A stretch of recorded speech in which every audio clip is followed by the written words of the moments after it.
السلام عليكم، ازيكم يا احلى اخوات في الدنيا؟ يا رب تكونوا بخير وبصحه وسلامه وسعاده. النهارده ان شاء الله كده هنعمل عرق سوس بطريقه جميله جدا واقتصاديه مليون في الميه. يعني طول الشهر كده ان شاء الله هتشربي عرق سوس. لو بتحبيه هتشربيه طول الشهر، وهتشربي كمان حبايبك.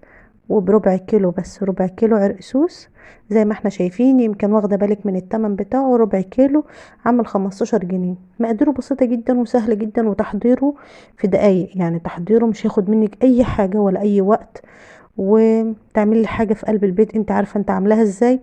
وكمان انت عارفه ان الشهر الكريم بتاعنا العرق سوس بيكتر فيه قوي قوي قوي، وفي ناس كتيره بتفضله وبتحبه. تعالى ما نشوف كده هنعمله ازاي مع بعض. زي ما انتم شايفين كده، نصلي على رسولنا الكريم ونسمي الله ونشوف كده طريقتنا مع بعض. طريقه بسيطه جدا جدا. العرق سوس عامل زي القش كده، زي ما انت شايفاه. بتجيبيه من مكان يكون انت واثقه فيه.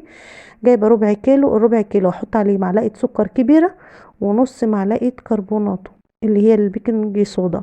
يعني بصي، يعني نص معلقه شاي، ما تكتريش اكتر من كده. ميه دافيه. هياخد مني الربع كيلو، هياخد مني كوبايتين ميه دافيه. دافيه مش سخنه، ميه دافيه. ابتدي بقى عجيني فيه لغايه ما يتشرب معاكي الكوبايتين الميه كده. هو بالظبط خد مني كوبايتين وكان في منتهى الجمال. تمام زي ما انت شايفه كده. ابتدي افركي فيه خالص. طول ما انت بتفركي فيه كده اساسا هتلاقي ريحته كده ملت الدنيا كلها.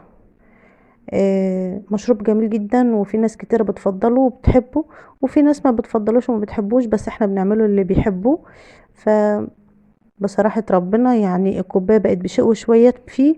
انت هتعمليه يعني يعتبر المقادير الباقية ديت موجودة ان شاء الله في قلب مطبخك، اللي هي معلقة السكر والكربوناتو. انما الربع كيلو بتشتريه زي ما قلت لك ب15 جنيه. تخيل انت، يعني اليوم مش واقف بنص جنيه. واولا يعني مش هنعمله كل يوم ولا حاجه، هو مش هتعملي 30 كيس ولا كده. بس على الكيس من اللي انا هوريهولكم ده او اللي انتوا شفتوه معايا بيعمل شفشق مليان. انا ما كنتش مليته لان انا ما كملتش فيه، يعني ما سبتوش لما خد وقته. انا ما كملتش فيه بالظبط ربع ساعه، وبدات ان انا اصور علشان كنت اقفل الفيديو واخلصه. انما انتي لما سبته بقيته لتاني يوم، جيت ابص لقيت يعني الشفشق عايز يتعبى عليه، يتملى للاخر كده.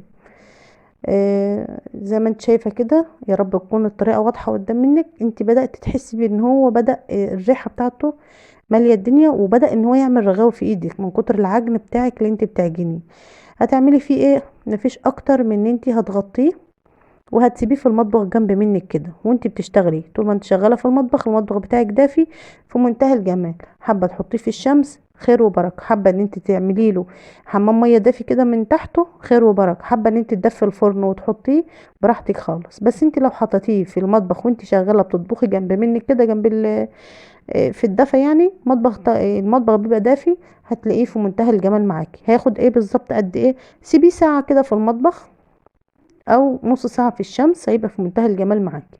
بس انا بصراحة ربنا حطيته جنب مني كده، كان لونه زي ما انتم شايفينه كده، وبدأت ان انا اعبيه في اكياس. بصراحة ربنا فكرة الاكياس دي جميلة جدا جدا جدا، بتوفر عليكي كتير قوي قوي.